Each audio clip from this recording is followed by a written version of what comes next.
ছোটবেলা থেকেই নিজের পায়ে দাঁড়ানোর একটা প্রবল ইচ্ছে ছিল। অনেক ঝড়ঝাপটার মধ্যে দিয়ে গিয়েছি, কখনো থেমে যায়নি।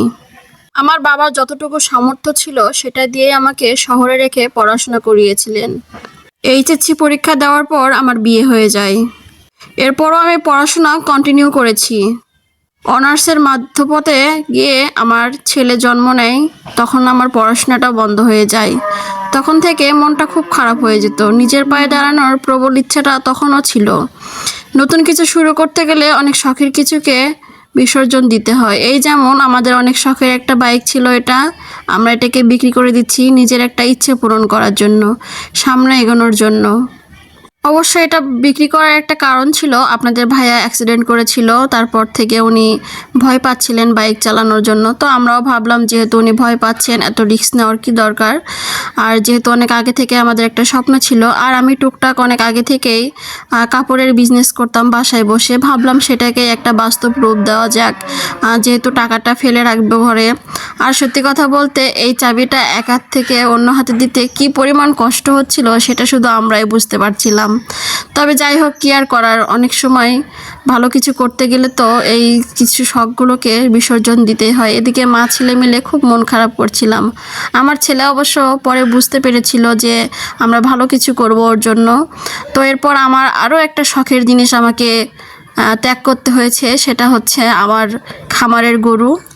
আরও কিছু আছে গরু, তো ভাবলাম যেহেতু কিছু টাকার দরকার, আমার গরুগুলো বিক্রি করে দেই।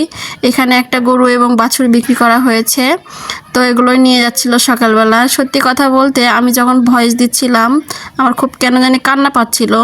এদিক থেকে দেখতেই পাচ্ছেন আমার ছেলে হচ্ছে গরুর পিছন পিছন যাচ্ছে। আসলে আপনারা আমার আগের কিছু ভিডিও লক্ষ্য করলেও দেখতে পারবেন আমার ছেলে কতটা গরু পাগল ছিল। তো ও বারবার গরুগুলোকে আদর করতে যাচ্ছিল।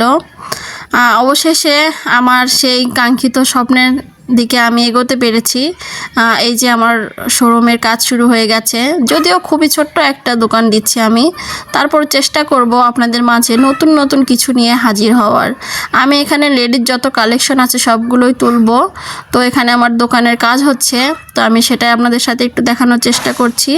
ওই যে বললাম না, শুরু থেকে আমার প্রতিষ্ঠিত হওয়ার একটা ইচ্ছে ছিল। আর আমার হাজব্যান্ড আমাকে সব সময় সাপোর্ট করেছেন সব বিষয়ে।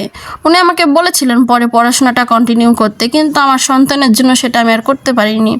আসলে অনেক সময় হয়ে যায় যে সংসার, সন্তান, স্বামী সব কিছু পিছনে ফেলে আসলে সামনে এগোনো যায় না। কিন্তু তারপরেও উনি আমাকে কখনোই আমার স্বাধীনতার উপরে হস্তক্ষেপ করেননি। এই যেমন এই স্বপ্নটা আমার উনিই পূরণ করে দিয়েছেন। আমি সত্যি কথা বলতে অনেক অনেক খুশি হয়েছি, কারণ আমি আমার এই স্বপ্নটাকে অনেক অনেক বছর পর বাস্তবে রূপ দিতে পারছি। আমি চেষ্টা করব আপনাদের সবার মাঝে সব সময় ভালোভাবে থাকার জন্য এবং ভালো কিছু আপনাদেরকে উপহার দেওয়ার জন্য। আমি মনে করি শুধু সংসারের মধ্যে সীমাবদ্ধ না থেকে আসলে মেয়েদেরকে কিছু করা উচিত। আমি আমার এই বিজনেসটা খুবই ছোট আকারে শুরু করেছিলাম, তারপর দেখলাম যখন যে না ভালোই উন্নতি হচ্ছে, তাহলে আমি এটাকে একটা বাস্তব রূপ দিতেই পারি। সেই চিন্তা ভাবনা করেই কিন্তু আমি এই পদক্ষেপটা নিয়েছি। যদিও আমার শোরুমটা খুবই ছোট্ট পরিসরে হচ্ছে এবং খুবই ছোট্ট একটা বাজারে হচ্ছে। আপনারা ইসলামপুর, গোবিন্দগঞ্জ, গাইবান্ধা, ইসলামপুরের এই বাজারটা অনেক পরিচিত, অবশ্য সবাই চিনে থাকবেন যারা গোবিন্দগঞ্জের আছেন আর কি।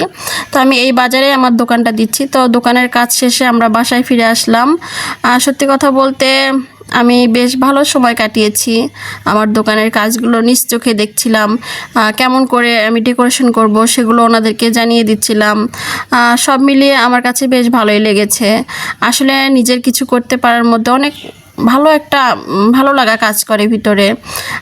এই যে আমার ছেলে অনেক খুশি, ওর হচ্ছে বাইক বিক্রি, গরু বিক্রির কষ্টগুলো আর মনে নেই। ও অনেক খুশি, এখন আমরা একটা শোরুম দিতে পারছি। তো যাই হোক, সবাই ভালো থাকবেন, সবাই সুস্থ থাকবেন। দেখা হবে পরবর্তীতে নতুন কিছু নিয়ে। সবাই দোয়া রাখবেন। ধন্যবাদ সবাইকে।